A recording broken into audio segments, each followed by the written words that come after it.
ನನ್ನ 93 ವರ್ಷದಲ್ಲಿ ನನಗೆ ಕಿವಿ ಕೇಳಿಸುತ್ತೆ, ಕಣ್ಣು ಕಾಣಿಸುತ್ತೆ, ನಡೀತೀನಿ. ಇವತ್ತಿಗೂ ನಾನು ಬೆಳಗಿನ ಜಾವ 4:15 ಗಂಟೆಗೆ ಹೇಳ್ತೀನಿ. ದಿವಸಕ್ಕೆ 20 ಪುಟ ಸಾಹಿತ್ಯ ಬರಿತೀನಿ. ನಾನು ಈ ಮಾತಾಡಲೇಬೇಕಾ, ಆಡಬೇಕಾದ ಅವಶ್ಯಕತೆ ಇದೆಯಾ, ನಾನು ಆಡೋ ಮಾತಿಂದ ಯಾರಿಗಾದ್ರೂ ಮನಸ್ಸಿಗೆ ನೋವಾಗತ್ತಾ ಅಂತ ತುಂಬ ಯೋಚನೆ ಮಾಡ್ತೀನಿ. ನನ್ನ 93 ವರ್ಷದಲ್ಲೂ ಕೂಡ ನಾನು ಕನ್ನಡವನ್ನು ಪ್ರೀತಿಸ್ತಾ ಇದ್ದೀನಿ. ನನಗೆ ನಾನೊಬ್ಬ ಡಾಕ್ಟ್ರ್ ಆಗಬೇಕು ಅಂತ ಭಾಳ ಇಷ್ಟ ಇತ್ತು. ಯಾಕೆ ಅಂದರೆ ನಮ್ಮ ಗ್ರಾಮಾಂತರ ಪ್ರದೇಶದಲ್ಲಿ ಹೆಣ್ಣು ಮಕ್ಕಳು ಹೆರಿಗೆ ಸಮಯದಲ್ಲಿ ತುಂಬ ಸಾಯ್ತಾ ಇದ್ದರು. ಇಂದಿರಾ ಗಾಂಧಿಯವರು ಕಾಗದ ಬರೆದೆ, ನನಗೆ ಏನೂ ಗೊತ್ತಿಲ್ಲ, ಅವಾಗ 27 ವರ್ಷ, ನೀವು ನಮ್ಮ ಮಹಿಳಾ ಸಮಾಜಕ್ಕೆ ಬರಬೇಕು ಅಂತ. ಏನು ಗೊತ್ತಿಲ್ಲ ನನಗೆ, ಬರೆದ್ಬಿಟ್ಟೆ. ಅವರು ನಿಮ್ಮ ಮಹಿಳಾ ಸಮಾಜಕ್ಕೆ ಬರ್ತೀನಿ ಅಂತ PA ಕೈಲಿ ಕಾಗದ ಬರೆಸ್ಬಿಟ್ರು. ಬರೆಸಿ 1 ಗಂಟೆ ಹೊತ್ತು ಮಹಿಳಾ ಸಮಾಜಕ್ಕೆ ಬಂದಿದ್ರು. ಬರಹ ಯಾವಾಗ ಪ್ರಾರಂಭ ಮಾಡಿದ್ರಿ? ನಿಮ್ಮ ಬರಹ ನನಗೇನೂ ಗೊತ್ತಿಲ್ಲ. ನನ್ನ 10ನೇ ವಯಸ್ಸಲ್ಲಿ ನಾನು ಗ್ರಾಮಾಂತರ ಪ್ರದೇಶದಲ್ಲಿದ್ದೆ. ಈಗ ರಾಮನಗರ ಹತ್ರ ಇದನ್ನು ಕ್ಲೋಸ್ಪೇಟೆ ಅಂತಾರೆ, ಇಂಗ್ಲೀಷ್ ಕಾಲ. 9 ಮೈಲಿ ದೂರ ಜಾಲಮಂಗಲ ಅಂತ. ಅಲ್ಲಿ ನಮ್ಮೂರಲ್ಲಿ ಒಂದು ದೊಡ್ಡ ಕೆರೆ, ಪಕ್ಕದಲ್ಲಿ ಒಂದು ನಾರಾಯಣ ಸ್ವಾಮಿ ಬೆಟ್ಟ ಅಂತ. ಅಲ್ಲಿ ಕೆರೆಯಲ್ಲಿ ಕಮಲದ ಹೂಗಳು ಅರಳಿತ್ತು. ಆಮೇಲೆ ನೀರು ಕೋಳಿಗಳು ಓಡಾಡ್ತಾ ಇದ್ದಾಗ ನಮ್ಮೂರ ಕೆರೆಯ ಮೇಲೆ ಸುಮ್ಮನೆ ಕುಳಿತರೆ ಸಾಕು, ನೆಮ್ಮದಿಯ ಪರಶಿವನ ಬೀಡು ಅದು. ಓಲಾಡುವ ನೀರ ಕೋಳಿಗಳು, ಅರಳಿದ ಕಮಲಗಳು, ಎತ್ತರವಾಗಿ ನಿಂತ ನಾರಾಯಣ ಸ್ವಾಮಿ ಬೆಟ್ಟ, ಇದಕ್ಕಿಂತ ಬೇಕೇ ಇಲ್ಲ. ನನ್ನ 10ನೇ ವಯಸ್ಸಲ್ಲಿ ನನಗೇನು ಗೊತ್ತಿಲ್ಲದೆ ಪ್ರಾರಂಭವಾದಂಥದ್ದು ಬರವಣಿಗೆ. ನಾನು ಬದುಕಿದ್ರೆ ಕನ್ನಡ, ಓದಿದ್ರೆ ಕನ್ನಡ, ಮಾತಾಡಿದ್ರೆ ಕನ್ನಡ, ಬರೆದ್ರೆ ಕನ್ನಡ, ಎಲ್ಲ ಕನ್ನಡವೇ. ನಾನು ಕೃಷ್ಣಯ್ಯರ ಮಾತು ಕೇಳಿಬಿಟ್ರೆ ಎಲ್ಲ ಭಾಷೆ ಕಿತ್ತತ್ಲಾಗ ಬಿಸಾಕ್ಬಿಡ್ಬೇಕು, ಕನ್ನಡ ಅಂತ ಕುಡಿದ್ಬಿಡ್ಬೇಕು.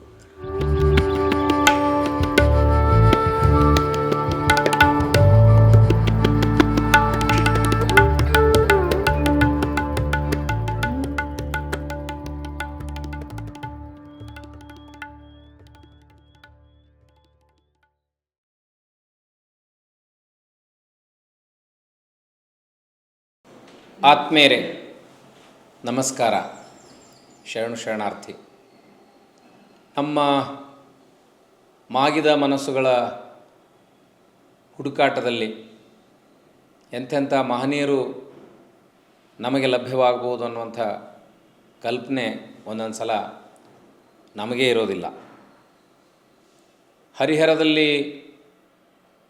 ಮಹಿಳಾ ಪರ, ಜೀವಪರ, ಸಾಹಿತ್ಯ ಕೃಷಿಯಲ್ಲಿ ನಿರತರಾಗಿದ್ದ, ಈಗ ಬೆಂಗಳೂರಿನಲ್ಲಿ ನೆಲೆಗೊಂಡಿರುವ ಹಿರಿಯ ಸಾಹಿತಿಗಳಾದ ಲಲಿತಮ್ಮ, ಡಾಕ್ಟರ್ ಚಂದ್ರಶೇಖರ್ ಅವರು ಈಗ ಕೇವಲ 93ರ ಹರೆಯ.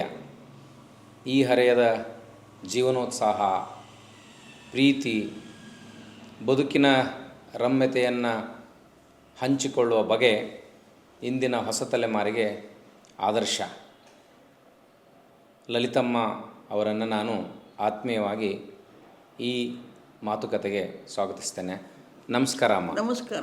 ನಮಸ್ಕಾರ. ನೋಡಿ, ಇವತ್ತು ಬದುಕಿನಲ್ಲಿ ಭಾಳ ಮುಖ್ಯವಾದ ಸಂಪತ್ತು ಅಂತ ಒಂದು ಚರ್ಚೆ ನಡೆದಿದೆ, ಅದು ಆರೋಗ್ಯ. ನಿಮ್ಮ ಸಾಹಿತ್ಯ ಪಯಣ, ಸಾಹಿತ್ಯ ಕೃಷಿ, ಸಮಾಜ ಸೇವೆ, ಇದರ ಆಚೆಗೆ ನಿಮ್ಮ ಮೊಟ್ಟ ಮೊದಲ ಈ ಆರೋಗ್ಯ ಮತ್ತು ಜೀವನೋತ್ಸಾಹದ ರಹಸ್ಯ ಏನಿರ್ಬೋದು ಅಂತ ನಮಗೆಲ್ಲ ಕುತೂಹಲ. ರಹಸ್ಯ ಏನು ಅಂದರೆ, ನನ್ನ 93 ವರ್ಷದಲ್ಲಿ ನನಗೆ ಕಿವಿ ಕೇಳಿಸುತ್ತೆ, ಕಣ್ಣು ಕಾಣಿಸುತ್ತೆ, ನಡೀತೀನಿ. ಇವತ್ತಿಗೂ ನಾನು ಬೆಳಗಿನ ಜಾವ 4:15 ಗಂಟೆಗೆ ಹೇಳ್ತೀನಿ. ದಿವಸಕ್ಕೆ 20 ಪುಟ ಸಾಹಿತ್ಯ ಬರಿತೀನಿ. ಆಮೇಲೆ ನನಗೆ ಎಲ್ಲೆಲ್ಲಿಂದಲೋ ಪುಸ್ತಕಗಳು ಬರುತ್ತೆ, ಅದನ್ನು ನನಗೆ ಬರೋ ಕನ್ನಡ ಅಕ್ಷರಗಳಲ್ಲಿ ಓದಿ ನನ್ನ ಪುಸ್ತಕ ಬಂದ ತಕ್ಷಣ ಅವ್ರಿಗೆ ಪುಸ್ತಕ ಬಂದು ತಲುಪ್ತು ಅಂತ ದೂರವಾಣಿ ಮಾಡಿ ಹೇಳ್ತೀನಿ.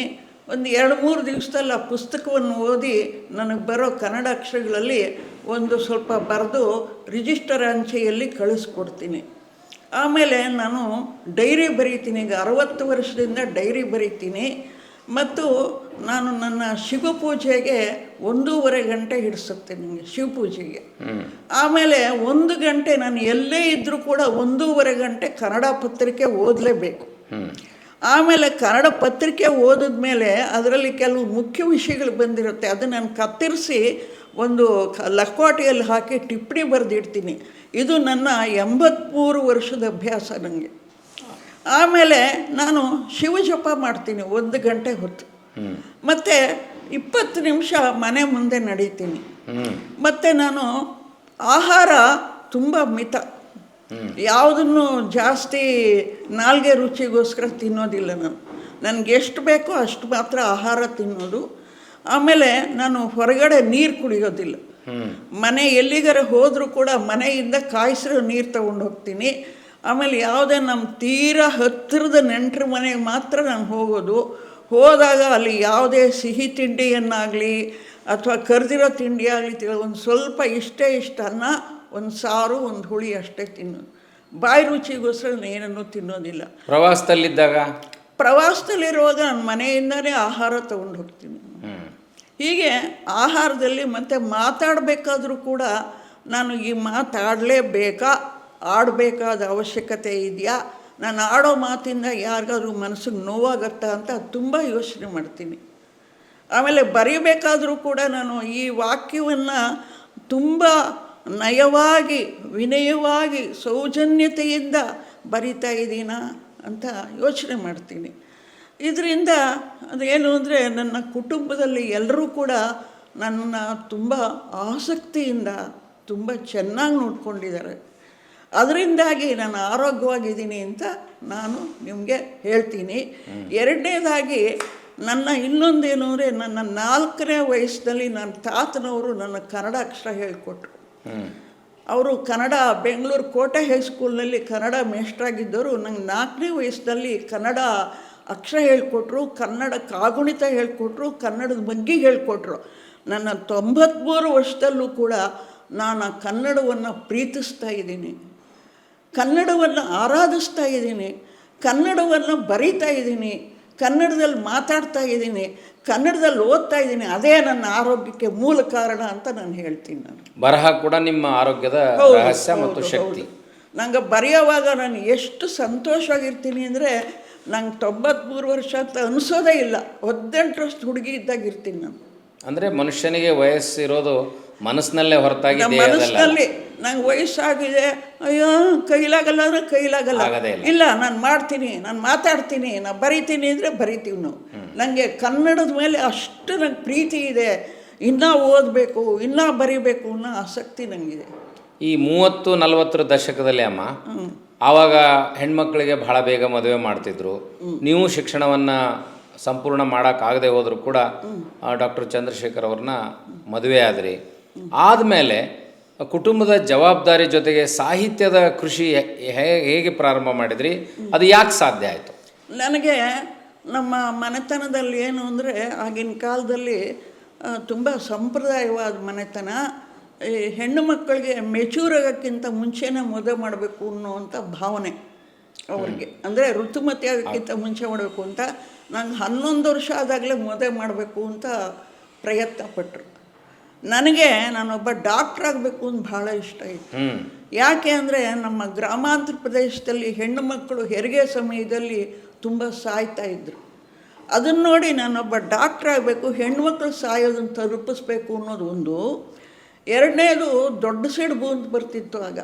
ದೊಡ್ಡ ಸಿಡುಬು ಬಂದು ತುಂಬ ಜನ ಮಕ್ಕಳು ಸತ್ತೋಗ್ತಿದ್ರು, ಅವ್ರ ಅಮ್ಮಂದ್ರೆ ಅದಕ್ಕೆ ದೊಡ್ಡ ಸಿಡುಬು ಬರೋದನ್ನು ತಪ್ಪಿಸ್ಬೇಕು, ಔಷಧಿ ಕಂಡುಹಿಡಬೇಕು, ಡಾಕ್ಟ್ರ್ ಆಗಬೇಕು ಅಂತ ನಂಗೆ ಇಷ್ಟ ಇತ್ತು. ಒಂದು ದಿವಸ ನಮ್ಮ ಅಜ್ಜಿಗೆ ಮುಂದೆ ಹೇಳಿದೆ, ಅಜ್ಜಿ ನಾನು ಡಾಕ್ಟ್ರ್ ಆಗ್ತೀನಿ ಅಂತ. ನಮ್ಮ ಅಜ್ಜಿ ಏನು ಮಾಡಿದ್ರು, ನಮ್ಮ ತಂದೆಗೆಲ್ಲೇ ಇವಳು ಡಾಕ್ಟ್ರ್ ಆಗ್ತಾಳೆ ಅಂತ ಕಣೋ, ಹೆಣ್ಣು ಮಕ್ಕಳನ್ನ ಹೆಣ ಕುಯ್ಯೋ ಕೆಲಸಕ್ಕೆ ಕಳಿಸೋದ ಮದುವೆ ಮಾಡಿಬಿಡು ಅಂದರು. ಅಂದರೆ ನನಗೆ ಅದನ್ನೇನು ಪ್ರತಿಭಟಿಸೋವಂಥ ಶಕ್ತಿ ನನಗೆ ಇರಲಿಲ್ಲ. ನನ್ನ 13ನೇ ವಯಸ್ಸಲ್ಲಿ ನಂಗೆ ಮದುವೆ ಮಾಡಿದ್ರು. ಆದರೆ ನನಗೆ ನಮ್ಮ ಮದುವೆ ಮಾಡ್ತಾರೆ ಅಂತ ಆಗಲಿ ನಮ್ಮ ಯಜಮಾನರು ನೋಡಿದ್ದಾಗಲಿ ಏನೂ ಗೊತ್ತಿಲ್ಲ ನನಗೆ. ಮದುವೆ ಮಾಡಿದ್ರು. ಆನಂತರ ನಾನಾಗ ಹೈಸ್ಕೂಲ್ನವರೆಗೂ ಶಿಕ್ಷಣ ಪಡೆದೆ. ಮುಂದೆ ನನಗೆ ವಿದ್ಯಾಭ್ಯಾಸ ಮಾಡೋದಕ್ಕೆ ಮದುವೆ ಆಗಿದ್ದರಿಂದ ಅನುಕೂಲವಾಗಲಿಲ್ಲ. ಆನಂತರದಲ್ಲಿ ನಮ್ಮ ಡಾಕ್ಟ್ರು MBBS ಮಾಡ್ಕೊಂಡು ಬಂದಮೇಲೆ ಹರಿಹರದಲ್ಲಿ ಅವರು ಖಾಸಗಿ ಔಷಧಾಲಯ ತೆಗೆದ್ರು 52ನೇ ಇಸ್ವಿಲಿ. ಅಲ್ಲಿಗೆ ಹೋದ ಮೇಲೆ ನನಗೆ ಏನು ಅನ್ನಿಸ್ತು ಅಂದರೆ, ನಾನು ಮಹಿಳೆಯರಿಗೂ ನಂಗೆ ಮೊದಲಿಂದಲೂ ಮಹಿಳೆಯರಿಗೆ ಏನಾರು ಮಾಡಬೇಕು ಅಂತ, ಏನು ಮಾಡ್ತೀನೋ ಗೊತ್ತಿಲ್ಲ. ನಾನು ಅಲ್ಲಿಗೆ ಹೋದ್ಮೇಲೆ 55ನೇ ಇಸ್ವಿಲಿ ಮಹಿಳಾ ಸಮಾಜ ಪ್ರಾರಂಭ ಮಾಡಿದೆ ಹರಿಹರದಲ್ಲಿ. ಆಗ ನನಗೆ 23 ವರ್ಷ ವಯಸ್ಸು. 2 ವರ್ಷದ ನನ್ನ ಮಗ ಡಾಕ್ಟ್ರಾಗಿರೋನು, ನನ್ನ ಮಗಳು 70 ವರ್ಷ, ಅವಳು 6 ತಿಂಗಳ ಮಗುನ ಒಂದು ಪ್ಯಾರಾಮ್ಲೇಟ್ರ್ ಗಾಡೀಲಿ ಕೂರಿಸ್ಕೊಂಡು ಡೋರ್ ಟು ಡೋರ್ ಹೋಗೋದು, ನೀವು ಮಹಿಳಾ ಸಮಾಜಕ್ಕೆ ಮೆಂಬರ್ ಆಗಿ ಅಂತ ಹೇಳೋದು. ನಾನು ಆವಾಗ ವಾತಾವರಣ ಭಾಳ ಕನ್ಸರ್ವೇಟಿವ್ ಆಗಿತ್ತು, ಮಹಿಳೆಯರ ಪರ ಇರಲಿಲ್ಲ, ಹೆಂಗಸರು ಎಲ್ಲೂ ಹೊರಗಡೆ ಬರ್ತಿರ್ಲಿಲ್ಲ. ಆದರೂ ನಾನು 70 ವರ್ಷದ ಹಿಂದೆ ಮಹಿಳಾ ಸಮಾಜ ಮಾಡಿ ಮನೆಗೂ ಹೋಗಿ ನೀವು ಮಹಿಳಾ ಸಮಾಜಕ್ಕೆ ಮೆಂಬರ್ ಆಗಿ ಅಂತ ಹೇಳ್ತಿದ್ದೆ. ಎರಡನೇದಾಗಿ ಆಗ ಈ ರೇಡಿಯೋದು ಏನೂ ಇರಲಿಲ್ಲ. ನಾನೇನು ಮಾಡೋದು ಅಂದರೆ, ನಮ್ಮ ಯಜಮಾರು ಸೀರೆ ತಗೋ, ಒಡವೆ ತಗೋ ಅಂತ ದುಡ್ಡು ಕೊಟ್ಟರೆ ಬೆಂಗಳೂರಿಗೆ ಬಂದು ಆನಾ ಕೃಷ್ಣಾಯರ್ದು, ತಾರಾಸುದು ಎಲ್ಲ ಕನ್ನಡ ಪುಸ್ತಕ ಕೊಟ್ಕೊಂಡು ಹೋಗೋದು.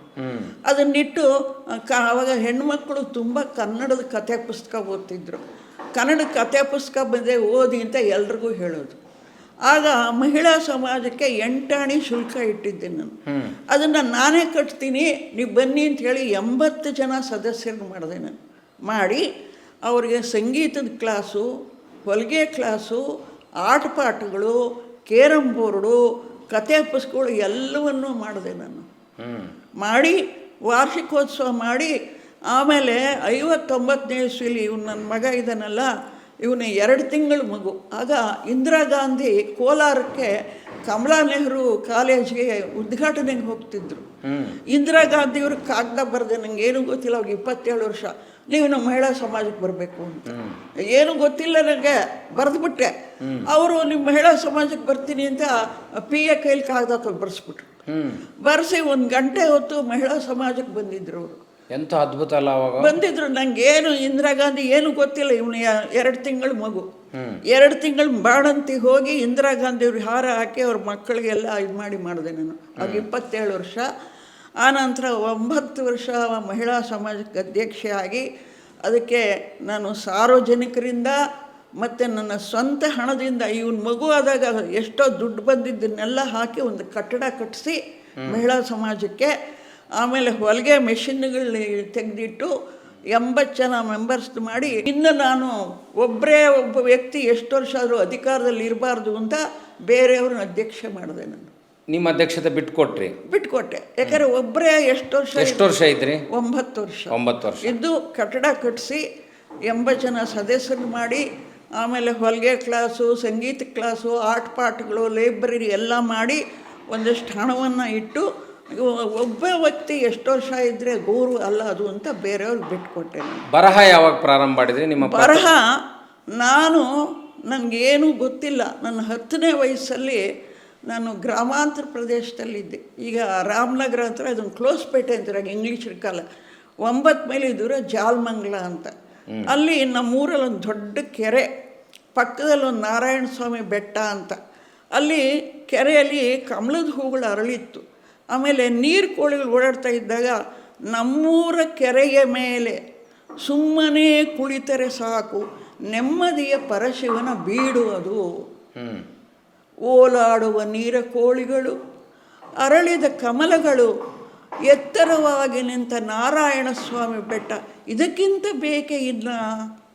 ನನ್ನ 10ನೇ ವಯಸ್ಸಲ್ಲಿ ನನಗೇನು ಗೊತ್ತಿಲ್ಲದೆ ಪ್ರಾರಂಭವಾದಂಥದ್ದು ಬರವಣಿಗೆ ಇದು. ಅದು ಮೊದಲ ಕವಿತೆ ನಿಮ್ಮದು? ಅಂದರೆ ಬರೀಲಿಲ್ಲ ನಾನು, ನನ್ನ ಮನಸ್ಸು ಅನ್ಕೊಂಡ್ರಿ ಬಂದಿದ್ದು. ನಮ್ಮೂರ ಕೆರೆಯ ಏರೆ ಮೇಲೆ ಸುಮ್ಮನೆ ಕುಳಿತರೆ ಸಾಕು, ನೆಮ್ಮದಿಯ ಪರಶಿವನ ಬೀಡು ಅದು. ಅರಳಿದ ಕಮಲಗಳು, ನೀರಿನಲ್ಲಿ ಓಲಾಡುವ ಹಕ್ಕಿಗಳು, ಆಮೇಲೆ ಭತ್ತದ ಗದ್ದೆಗಳು, ಹಾರುವ ಹಕ್ಕಿಗಳು ಅಂತ ನನ್ನ ಮನಸ್ಸಲ್ಲ. ಅದು ನನ್ನ 10ನೇ ವಯಸ್ಸಲ್ಲಿ ಬಂದಿದ್ದು. ಆನಂತರ ಬೆಂಗಳೂರಿಗೆ ಬಂದಾಗ 1947ನೇ ಇಸ್ವಿ ನಾನೊಂದು ಪರೀಕ್ಷೆ ಕಟ್ಟಿದ್ದೆ. ಬಂದಾಗ ಮದುವೆ ಆಗಿತ್ತು. ಕನ್ನಡ ಸಾಹಿತ್ಯ ಪರಿಷತ್ಗೆ ಹೋದೆ. ನನ್ನ ಅತ್ತೆಯವರು ಗೌರವ್ನವರು ಕನ್ನಡ ಸಾಹಿತ್ಯ ಪರಿಷತ್ತಿಗೆ ಸದಸ್ಯರಾಗಿದ್ದರು. ಅವ್ರು ಕರ್ಕೊಂಡೋದಾಗ ಆನಾ ಕೃಷ್ಣಾಯರು ಕನ್ನಡ ಪರದ ಭಾಷಣಗಳು ಮಾಡಿದ್ರು. ಅದು ಎಂಥ ಒಂದು ಭಾಷಣ ಅಂದರೆ ಕುಂಟ ಕುಳಿಸ್ಬಿಡ್ಬೇಕು. ಆ ಕನ್ನಡದ ಅನಾಕೃಷರ ಭಾಷಣ ಕೇಳಿದ್ರೆ ಕುಂಟ ಎದ್ದು ನಿಂತ್ಕೊಂಡು ಕನ್ನಡ ಅಂತ ಕುಳಿಸ್ಬಿಡ್ಬೇಕು. ಆ ಭಾಷಣ ಕೇಳಿದ ಮೇಲೆ ನನಗೇನು ಅನ್ನಿಸ್ತು ಅಂದರೆ ನಾನು ಬದುಕಿದ್ರೆ ಕನ್ನಡಕ್ಕಾಗಿ ಬದುಕಬೇಕು, ನಾನು ಬರೆದ್ರೆ ಕನ್ನಡ ಬರಿಬೇಕು, ನಾನು ಮಾತಾಡಿದ್ರೆ ಕನ್ನಡ ಬರಿಬೇಕು ಅಂತ ಬಂದ್ಬಿಡ್ತು. ಅಲ್ಲಿವರೆಗೂ ನನ್ನ ತಂದೆಯವರು ನನಗೆ ಇಂಗ್ಲೀಷ್ ಭಾಷೆಯನ್ನು ಅರ್ದು ಗೊಟ್ಟದಲ್ಲಿ ಕುಡಿಸಿದ್ರು. ಇಂಗ್ಲೀಷ್ ಅಷ್ಟು ನಿಮಗೆ ಪರ್ಫೆಕ್ಟ್ ಅಷ್ಟು ನಾನು ಕಲಿಸಿದ್ರು. ಆ ನಂತರ ಅವರು ಮೈಸೂರು ಯೂನಿವರ್ಸಿಟಿಲಿ ಓದಿದವರು, ಅದ್ಯಾರೋ ಪ್ರೊಫೆಸರ್ ರೈಸ್ ಅಥವಾ ಯಾರೋ ಇರ್ತಾರಿಗಿತ್ತು. ಆ ನಂತರ ನಾನು ಬದುಕಿದ್ರೆ ಕನ್ನಡ, ಓದಿದ್ರೆ ಕನ್ನಡ, ಮಾತಾಡಿದ್ರೆ ಕನ್ನಡ, ಬರೆದ್ರೆ ಕನ್ನಡ, ಎಲ್ಲ ಕನ್ನಡವೇ. ಇಂಗ್ಲೀಷ್ ಮೇಲಿನ ಪ್ರೀತಿ ವ್ಯಾಮೋಹ ಹೋಗ್ಬಿಡ್ತು, ಹೊಟ್ಟಾಯ್ತು. ಅನಕ್ರವ್ರ ಮಾತು ಕೇಳಿದ ಮೇಲೆ ಅಯ್ಯೋ ಆನ ಕೃಷ್ಣಯ್ಯರ ಮಾತು ಕೇಳಿಬಿಟ್ರೆ ಎಲ್ಲ ಭಾಷೆ ಕಿತ್ತತ್ಲಾಗ ಬಿಸಾಕ್ಬಿಡ್ಬೇಕು, ಕನ್ನಡ ಅಂತ ಕುಳಿದ್ಬಿಡ್ಬೇಕು. ಹಾಗಿದ್ದಾಗ ನೀವು ಮೊದಲನೇ ಸಂಕಲನ ಏನು ಬರೆದ್ರಿ, ಅದು ಏನನ್ನು ಒಳಗೊಂಡಿತ್ತು? ಅದನ್ನು ನಾನು ಯಾವಾಗ ಬರೆದೆ ಅಂದರೆ ಹರಿಹರಕ್ಕೆ ಹೋದ್ಮೇಲೆ ಅದೇ ಮಹಿಳಾ ಸಮಾಜ ಅಂತ ಹೇಳಿದ್ನಲ್ಲ, ಅಲ್ಲಿಗೆ ಏನಾಗೋಯ್ತು ಅಂದರೆ ಮೊಟ್ಟಮೊದಲನೇ ವರ್ಷದ ವಾರ್ಷಿಕೋತ್ಸವ ಮಾಡಿದೆ ನಾನು. ಮಾಡಿದ್ರೆ ನಮ್ಮ ಇವರೆಲ್ಲ ಏನು ಮಾಡಿದ್ರು, ಸದಸ್ಯರೆಲ್ಲ ಬೆಂಗಳೂರಿಂದ ಒಬ್ಬ ಮಿನಿಸ್ಟ್ರನ್ನ ಕರೆಸ್ಬೇಕು ಅಂದರು. ಅವ್ರಿಗೆ ಅಂದರೆ ಬೆಂಗಳೂರಿಂದ ಬರಬೇಕು ಅಂತ ಕಾಗದ ಬರೆದೆ. ಬರ್ತೀನಿ ಅಂದ್ರೆ ಅವ್ರು ಬರಲೇ ಇಲ್ಲ. ಯಾರಿಗೆ ಬರೆದಿದ್ರಿ? ಯಾರೋ ಒಬ್ಬರು ಮಿನಿಸ್ಟ್ರಿಗೆ ಬರೆದಿದ್ದೆ, ಅದು ಬೇಡ. ಆಮೇಲೆ ಏನಾಗೋಯ್ತು, ನಾನು ಹರಿಹರದಲ್ಲಿ ಅವಾಗಿನ್ನ 23 ವರ್ಷದ ಹುಡುಗಿ, 2 ಮಕ್ಕಳು ಕಟ್ಕೊಂಡು ಎಲ್ಲರ ಮನೆಗೂ ಹೋದೆ ಜಟ್ಕ ಗಾಡೀಲಿ. ಕಾರ್ಗಿರ್ ಏನಿಲ್ಲ. ರೇ ಬನ್ನಿರಿ ಭಾಷಣ, ನಮಗಾಗಲ್ಲಪ್ಪ ಭಾಷಣ ಮಾಡೋಕ್ಕೆ, ನಮ್ಗೆ ಬರೋಕ್ಕಾಗಲ್ಲ. ಏನು ಮಾಡಲಿ, ನಾನೇ ಪ್ರಾರ್ಥನೆಯೂ ನಾನೇ, ಮಹಿಳಾ ಸಮಾಜನೂ ನಾನೇ, ಮಹಿಳಾ ಸಮಾಜ ಎಲ್ಲ ನಾನೇ, ವಂದಾರ್ಪಣೆಯೂ ನಾನೇ. ಅದೇನಾಗೋಯ್ತು, ನನಗೆ ಒಂಥರ ಮಾತಾಡೋ ಅಂತ ಬರಬೇಕಾಯ್ತು, ಅನಿವಾರ್ಯ ಪ್ರಸಂಗ ಬಂದ್ಬಿಡ್ತು. ಆ ನಂತರ ಏನಾಗೋಯ್ತು, ಹರಿಹರದಲ್ಲಿ ಎಲ್ಲರೂ ನನ್ನ ಕರೆಯೋಕ್ಕೆ ಪ್ರಾರಂಭಿಸಿದ್ರು. ಅದೇನೋ ಜಯಂತಿ ಇದೆ, ಬಸವ ಜಯಂತಿ ಇದೆ, ಬನ್ನಿ, ಅಕ್ಮ ಜಯಂತಿಗೆ ಬನ್ನಿ, ಸ್ಕೂಲಿಗೆ ಬನ್ನಿ ಅಂದರು.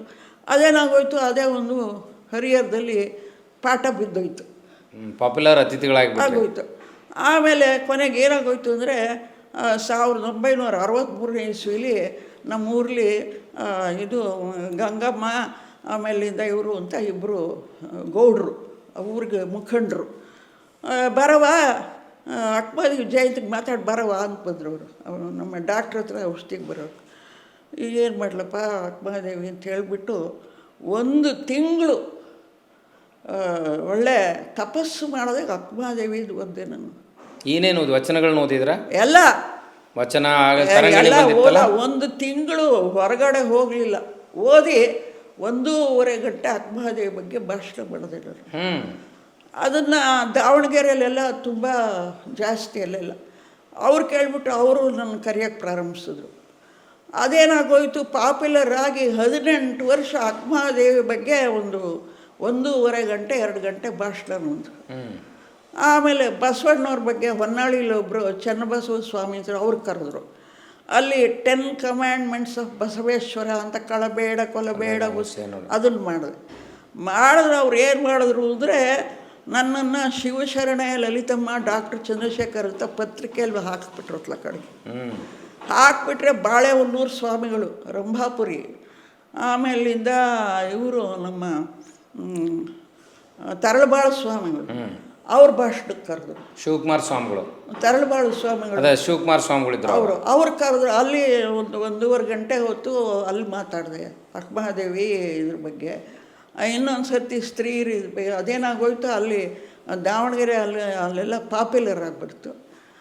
ಆಮೇಲೆ 63ನೇ ಇಸ್ವಿಲಿ ಇವನು ನನ್ನ ಮಗ 5 ವರ್ಷದವನು ಶ್ರೀನಿವಾಸ ಕಾಶಿಗೆ ಹೋಗಿದ್ದನು. ಕಾಶಿಗೆ ಹೋಗಿದ್ದರೆ ಅಲ್ಲಿ ನಾವೆಲ್ಲ ನಮ್ಮ ಅತ್ತೆಯವರು ಹೊರಗಡೆ ಊಟ ಮಾಡ್ತಿರ್ಲಿಲ್ಲ. ನಾನೇ ಎಲ್ಲಿಗೋರು ಸ್ನಾನ ಮಾಡಿ ಅಲ್ಲೇ ಅಡುಗೆ ಮಾಡಿ ಬಡಿಸ್ಬೇಕು, ಹಾಗೆ ಮಾಡಿದಾಗ ಕಾಶಿಗೆ ಹೋದಾಗ ನನ್ನ ಮಗ ಒಂದು ಬೊಂಬೆ ಕೊಡಿಸು ಅಂತ ಹೇಳಿದೆ. ನನ್ನ ಮಗ 4 ವರ್ಷದವನು. ನಾನು ಮಾಡಿದೆ, ಈ ಗಂಗೆ ಸ್ಥಾಲಿ ತಗೋತಾ ಇದ್ದವಳು ಸ್ವಲ್ಪ ತಡೆಯೋ ಅಂತ ಹೇಳಿದೆ. ಗಂಗೆ ಪಥ್ಯ ಇಲ್ಲ, ಎಲ್ಲಿ ಹುಡುಕ್ತೀವಿ, ನೋಡಿದ್ರೆ ಎದುರುಗಡೆ ಎಲ್ಲೋ ಕೂತ್ಕೊಂಡ್ಬಿಟ್ಟು ನಾನು ಆಗಲೇ ಹತ್ತು ಗೋಳಾಡಿ ಮಾಡಿ ಅಂತ ಹೇಳಿದೆ. ಅದರ ಆಧಾರದ ಮೇಲೆ ಒಂದು ಕಥೆ ಬರೆದೆ ನಾನು, ಬಣ್ಣದ ಎರಡು. ಅದು 1964ನೇ ಇಸ್ವಿಲಿ ಮಲ್ಲಿಗೆ ಯುಗಾದಿ ವಿಶೇಷಾಂಕದಲ್ಲಿ ಬಂತು. ಅದೇ ಬರೆದಿದ್ದು. ಅಲ್ಲಿಂದ ಇದು ನನ್ನ ಬರವಣಿಗೆಯ 61ನೇ ವರ್ಷ. ನಂದು 45 ಪುಸ್ತಕ ಆಗಿದೆ. 45 ಪುಸ್ತಕದಲ್ಲಿ ಒಂದು ಪುಸ್ತಕಕ್ಕೆ ಧಾರವಾಡದ ವಿದ್ಯಾವರ್ತಕ ಸಂಘದಿಂದ ಪ್ರಶಸ್ತಿ ಬಂದಿದೆ. ಆಮೇಲೆ ನಾನು ಯಾವತ್ತೂ ಪ್ರಶಸ್ತಿಗೋಸ್ಕರ ಬರೆದಿಲ್ಲ. ನನಗೆ ಯಾವುದೇ ಪ್ರಶಸ್ತಿ ಬರಲಿದ್ದಲ್ಲ, ನನ್ನ ಅಂತರಂಗದ ಮಾತುಗಳೇನಿದೆ ಅದನ್ನು ಬರೀತೀನಿ ನಾನು. ಹೀಗಾಗಿ ಆ ಥರ ಬರವಣಿಗೆ 63ನೇ ಇಸ್ವಿಯಿಂದ ಪ್ರಾರಂಭ ಆಯಿತು. ಇವತ್ತಿಗೂ ನಾನು ನನ್ನ ಮಗ ಸೊಸೆ ಗೊತ್ತು 15-20 ಪುಟ ಬರಿತೀನಿ ನಾನು. ಬೆಳಗ್ಗೆ 10 ಗಂಟೆ ಕೂತ್ಕೊಂಡ್ರೆ 2:30ವರೆಗೂ ಬರಿತೀನಿ. ಯಾವ ವಿಷಯದ ಮೇಲೆ ಬರೀತೀರಿ? ನನಗೆ ಇವತ್ತಿನವರೆಗೂ ಬರೆಯೋದಕ್ಕೆ ಬರಗಾಲ ಬಂದಿಲ್ಲ. ವರ್ತಮಾನದ ವಿಷಯ ತಗೊಳ್ತಿರೋ, ಪ್ರಸ್ತುತ ವಿಷಯ? ನಾನು ಎಲ್ಲ ವಿಷಯ ತಗೋತೀನಿ. ಈಗ ಮೊನ್ನೆ 8 ಪುಟ ಬರೆದೆ. ವಿಜಯವಾಣಿಲಿ ಕನ್ನಡಕ್ಕೆ ಕರಾಳ ಭವಿಷ್ಯವಾಗಿದೆ ಅಂತ ಓದಿದೆ. ಅದ್ರ ಬಗ್ಗೆ 8 ಪುಟ ಬರೆದೆ ನಾನು. ಕನ್ನಡಕ್ಕೆ ಕರಾಳ ಭವಿಷ್ಯವಾಗಿದೆ ಅಂತ ಪೇಪರಲ್ಲಿ ಓದಿದೆ. ನನಗೆ ಇವತ್ತಿನವರೆಗೂ ಬರೆಯೋದಕ್ಕೆ ಬರಗಾಲ ಬಂದಿಲ್ಲ. ಪತ್ರಿಕೆ ಕಳಿಸ್ತೀರಿ ಬರಹಗಳನ್ನು? ಅದೆಲ್ಲ ಕಳಿಸ್ತೀನಿ ಅಂತೆಲ್ಲ ಇಷ್ಟ ಇದ್ರೆ ಕಳಿಸ್ತೀನಿ, ಒಟ್ಟಲ್ಲಿ ಬರಿತೀನಿ. ನನಗೆ ಇವತ್ತಿನವರೆಗೂ ಪತ್ರಿಕೆ ಕಳಿಸೋದು ಬೇಡ, ಅಟ್ಲೀಸ್ಟ್ ನಾವು ಅದನ್ನು ಪುಸ್ತಕ ರೂಪದಲ್ಲಿ ತರುವ. ಅದೇನೋ ನಾನೇನಂತೀನಿ ಅಂದರೆ, ಅಕ್ಷರಕ್ಕೆ ಒಂದು ಶಕ್ತಿ ಇದೆ. ಈಗ ನೀವು ಹೇಗೆ ಬಂದ್ರಪ್ಪ ಗುಲ್ಬರ್ಗಾದಿಂದ? ಏನು ಅಂದರೆ ಅದ್ರ ಶಕ್ತಿ ಏನಿದೆ ಅದು ಬಡಿಸ್ಕೊಳತ್ತೆ ಅಂತೀನಿ ನಾನು. ಅದು ಋಣಾನುಬಂಧ ಇದ್ರೆ ಈಗ ನೀವು ಯಾರು ನನಗೆ ಗೊತ್ತೇನಪ್ಪ? ನೀವು ಯಾರೂ ಗೊತ್ತಿಲ್ಲ. ನಾನು ಹೇಗೆ ಅಂದರೆ ಅಕ್ಷರಕ್ಕೆ ಏನು ಶಕ್ತಿ ಇದೆಯೋ ಅದು ಮಾಡಿಸ್ಕೊಳ್ತದೆ ಅಂತ ನನ್ನ ಅನಿಸಿಕೆ. ಅದನ್ನು ಯಾರಾದರೂ ಒಪ್ಪಬಹುದು ಅಥವಾ ಒಪ್ಪದೇ ಇರ್ಬೋದು. ನನ್ನ ಒಂದು ಅಂತರಂಗದ ನಂಬಿಕೆ, ಆತ್ಮವಿಶ್ವಾಸ. ತಾವು ಹೇಳಿದ್ರಿ ಆ ಕಾಲದಲ್ಲಿ ಅಷ್ಟು ಕಟ್ಟುನಿಟ್ಟು ಪಾಡು ಇತ್ತು. ಆ ಕಟ್ಟುಪಾಡುಗಳ ಮಧ್ಯೆ ವೈದ್ಯಕೀಯ ವೃತ್ತಿಯಲ್ಲಿರುವಂಥ ಡಾಕ್ಟರ್ ಚಂದ್ರಶೇಖರ್ ತಮ್ಮ ಯಜಮಾನರು ನಿಮ್ಮನ್ನು ಅಷ್ಟೆಲ್ಲ ಮುಕ್ತವಾಗಿ ಬರೀಲಿಕ್ಕೆ ಬದುಕಲಿಕ್ಕೆ ಅವಕಾಶ ಮಾಡಿಕೊಟ್ರ? ಅವರು ಡಾಕ್ಟ್ರ್ ಆದರೂ ಕೂಡ ನನ್ನನ್ನು ತುಂಬ ಗೌರವಿಸ್ತಿದ್ರು. ಪ್ರೀತಿಸೋದಕ್ಕಿಂತಲೂ ಗೌರವಿಸೋದು ಮುಖ್ಯ ಅಂತೀರಮ್ಮ? ಅಲ್ಲ, ಅವರು ತುಂಬ ನನ್ನನ್ನು ತುಂಬ ಗೌರವದಿಂದ ನೋಡಿದ್ದಾರೆ ಮತ್ತು ತುಂಬ ಅತ್ಯಂತ ಯಶಸ್ವಿ ಮಹಿಳೆಯಾಗಿ ನಾನು ಬೆಳೆಯೋದಕ್ಕೆ ಅವರು ನಂಗೆ ತುಂಬ ಪ್ರೋತ್ಸಾಹ ಕೊಟ್ಟಿದ್ದಾರೆ. ನನ್ನನ್ನು ಇವಳು ಹೆಂಡತಿ ಅಂತ ನನ್ನನ್ನು ಯಾವತ್ತೂ ಅವರು ಅಗೌರವದಿಂದ ಕಂಡಿಲ್ಲ. ನಾನು ಲಯನಸ್ ಕ್ಲಬ್ಗೆ 3 ಸಲ ಪ್ರೆಸಿಡೆಂಟ್ ಆಗಿದ್ದೆ, ಡಿಸ್ಟ್ರಿಕ್ಟ್ ಗವರ್ನರ್ ಆದೆ, ಮತ್ತು ಸ್ಕೌಟ್ಸ್ ಆ್ಯಂಡ್ ಗೈಡ್ಸ್ ಕಮಿಷನರ್ ಆಗಿ 15-20 ವರ್ಷ ಮಾಡಿದ್ದೀನಿ. ಎಲ್ಲದಕ್ಕೂ ಅವರು. ಆಮೇಲೆ ನಾನು ಲಯನಸ್ ಕ್ಲಬ್ ಪ್ರೆಸಿಡೆಂಟ್ ಆದಾಗ ಪ್ರತಿ ವರ್ಷಕ್ಕೆ 4 ಸರ್ತಿ ನಾನು ಮಂಗಳೂರಿಗೆ ಹೋಗ್ಬೇಕಾಗ್ತಿತ್ತು ಮೀಟಿಂಗಿಗೆ. ಎಲ್ಲದಕ್ಕೂ ನಂಗೆ ಅವರು ಪ್ರೋತ್ಸಾಹ ಕೊಟ್ಟಿದ್ದಾರೆ. ನಿಮಗೆಲ್ಲ ವೆಹಿಕಲ್ ಯಾವತ್ತು ಈಗ ನಾನು ಭಾಷಣಗಳಿಗೆ ಹೋದರೆ ಇದು ಬೆಳಗಾವಿ, ಹುಬ್ಬಳ್ಳಿ, ಧಾರವಾಡ, ಶಿವಮೊಗ್ಗ ಎಲ್ಲಿಗೆಲ್ಲ ಹೋದರೆ ರಾತ್ರಿ 11:30 ಆಗ್ತಿತ್ತು ಬರೋದು ನನಗೆ. ಅವರು ನನಗೋಸ್ಕರ ಒಂದು ಕಾರನ್ನಿಟ್ಟು ಡ್ರೈವರ್ನಿಟ್ಟು ಯಾರ ಹತ್ರವೂ ನೀನು ಇದಕ್ಕೆ ತಗೋಕೂಡ್ದು, ಅಂಚೆ ಇದು ಸಂಭಾವನೆ ತಗೋಕೂಡ್ದು.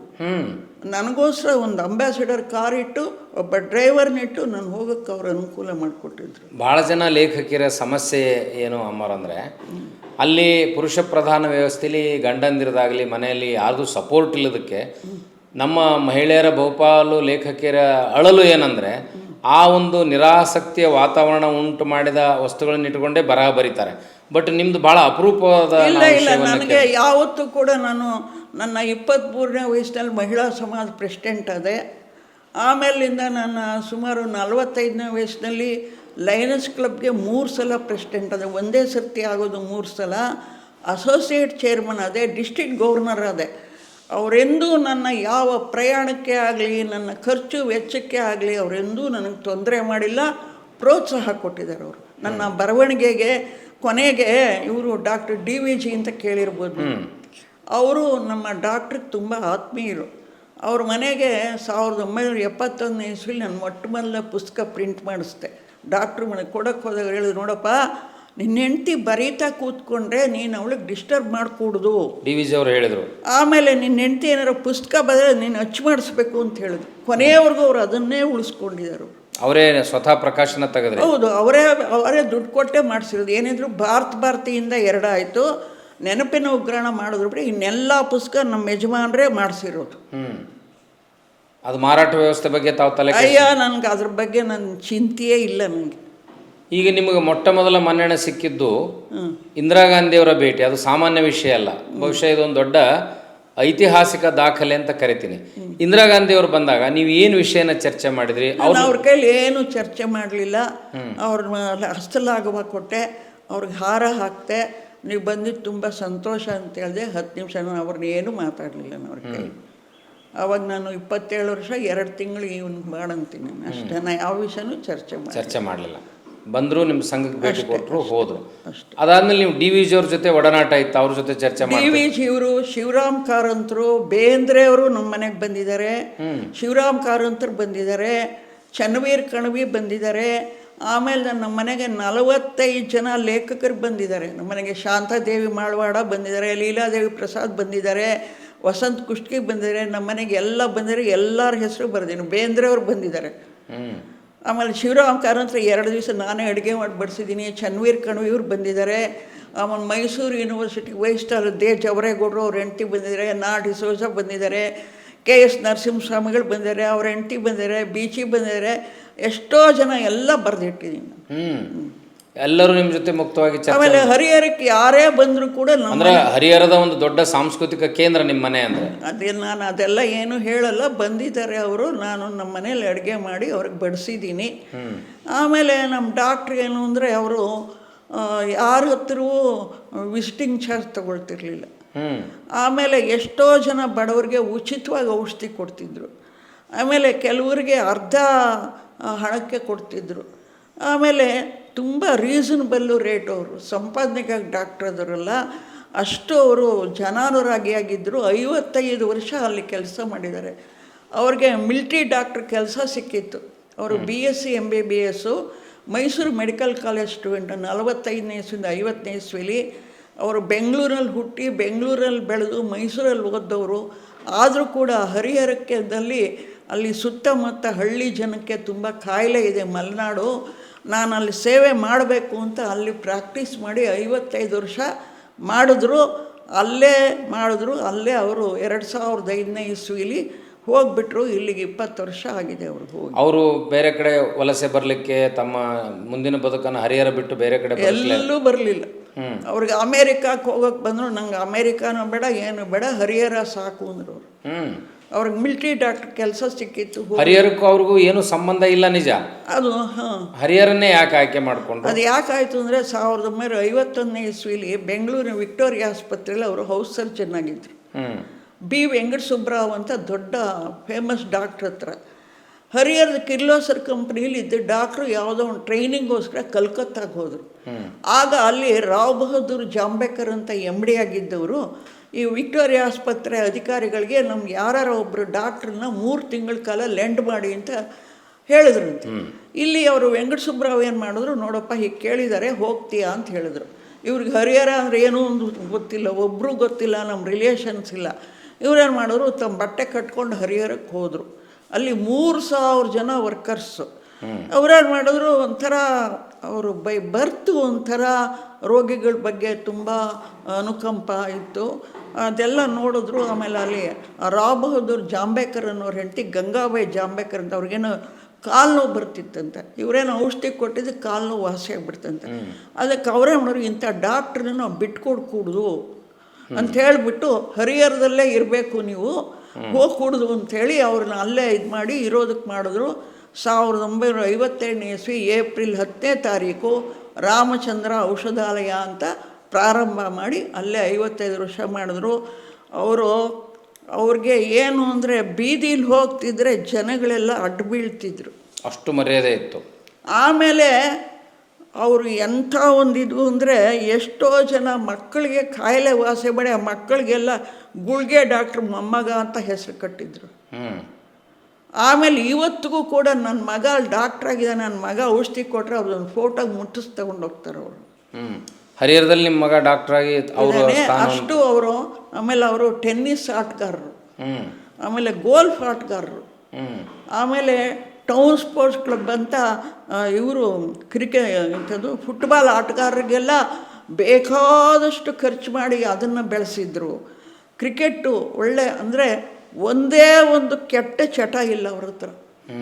ಕಾಫಿ ಒಂದು ಕುಡಿತಿದ್ರು ಬಿಟ್ಟರೆ ಇನ್ನೇನೂ ಇಲ್ಲ ಅವ್ರ ಹತ್ರ ಕೆಟ್ಟ ಚಟ.